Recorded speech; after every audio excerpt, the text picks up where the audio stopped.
स्कूलों में घटती हुई जो एनरोलमेंट है बच्चों की, उसमें सिर्फ आरईटीज़ को दोषी माना गया है। मैं ये कहता हूँ कि क्या एक ही कम्युनिटी है, एक ही जो हिस्सा है जो उसके लिए जिम्मेवार है? क्या डिपार्टमेंट उसमें जिम्मेवार नहीं है? इंफ्रास्ट्रक्चर उसमें जिम्मेवार नहीं है? बाकी जो लोग उसमें काम करते हैं क्या वो जिम्मेवार नहीं है? सिर्फ एक ही कम्युनिटी को बार बार टारगेट करना, ये बर्दाश्त हम नहीं करेंगे। आज की तरह रेज करते हैं और इस बार भी हमारे कुछ पुरानी इश्यूज हैं जिनके ऊपर हम चर्चा यहाँ पर कर रहे हैं।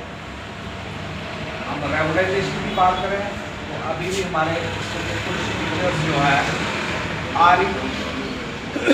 रेगुलाइजेशन होनी है, तो ये हम डायरेक्टर साहब से जल्द उनकी रेगुलाइजेशन हो और जो रेगुलर उनके लिए भी फाइल्स जो है वो जल्द से जल्द जो सही ड्यू है वो।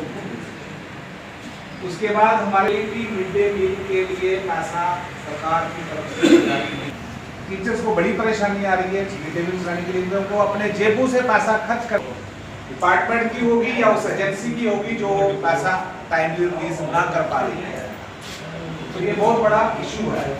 टीचर्स जॉइंट एक्शन कमेटी की तरफ से यहाँ बैठक का आयोजन किया गया। मंथली मीटिंग हमारी होती है जिसमें हमारे 11 जोन्स के जोनल प्रेसिडेंट्स और एग्जीक्यूटिव्स हिस्सा लेते हैं। अलग अलग विषयों पे यहाँ चर्चा हुई है और आज सबसे बड़ा मुद्दा मैं कहूँगा एक सैलरी को लेकर है कि बड़े सारे जोन्स हमारे थ्रू आउट यूटी जो हैं वो ऐसे हैं यहाँ डीडीओज़ नहीं हैं। जेडीओ या तो रिटायर हो गए या ट्रांसफ़र हो गए, उनकी जगह पे ना कोई जेडीओ आया और ना ही डीडीओ पावर्स मिली हैं। लोग 2-2 महीनों से सैलरी से वंचित हैं।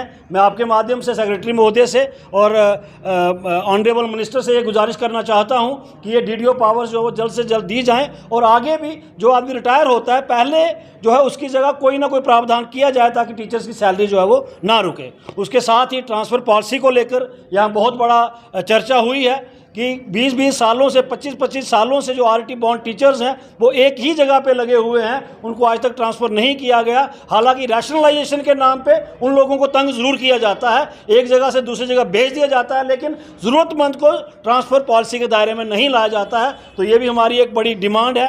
उसके बाद जो जीपी हैं, लोगों ने जीपी विड्रॉल के लिए अपनी एप्लीकेशंस पीछे 8-8 महीनों से दे रखी हैं। उनके बिल्स जो हैं वो ट्रेजरी में पड़े हुए हैं लेकिन वो कैश नहीं हो पा रहा है। वो अपना जीपी का अमाउंट जो उन्होंने खुद का जमा किया हुआ है और वो जीपी आदमी तभी निकलवाता है जब उसको बड़ी ज़रूरत होती है। तो 8-8 महीनों से जब लोगों को अपना पैसा जमा किया हुआ पैसा वापस नहीं मिलेगा तो बताइए वो कैसा अपना गुजारा करेंगे। मैं आपके माध्यम से ऑनरेबल चीफ मिनिस्टर साहब के से गुजारिश करूँगा क्योंकि फाइनेंस डिपार्टमेंट उन्हीं के पास है कि जल्द से जल्द जीपी जो जितने बिल्स हैं ये क्लियर किए जाएं। जो पेंशनर्स हैं उनको उनके पेंशनरी बेनिफिट्स के जो बिल्स हैं वो क्लियर किए जाएं। और मिड डे मील की यहाँ बहुत बड़ी बात आई है। 1 साल से लोगों को मिड डे मील का जो बकाया जो है वो लोगों को नहीं मिला है। जो टीचर्स जो है वो अपनी जेबों से पैसा खर्च करके जो है मिड डे मील चला रहे हैं, वो पैसा भी जल्द से जल्द रिलीज़ हो ताकि अच्छे से मिड डे मील स्कीम चल सके।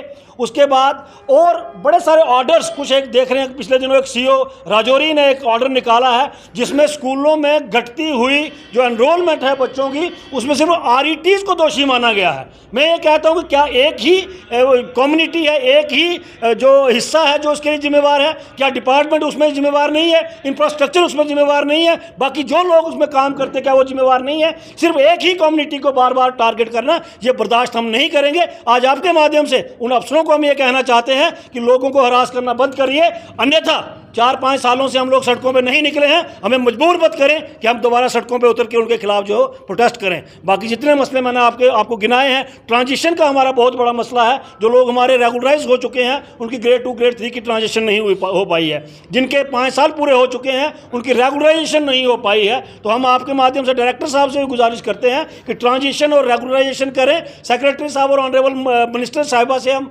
गुजारिश करते हैं कि transfer policy, mid day meal के ड्यूज़ और बाकी जितने इशूज़ यहाँ गिनाए हैं इन पर गौर किया जाए ताकि टीचर जो है वो चिंता मुक्त होकर अपने स्कूलों में बच्चों को पढ़ा सकें।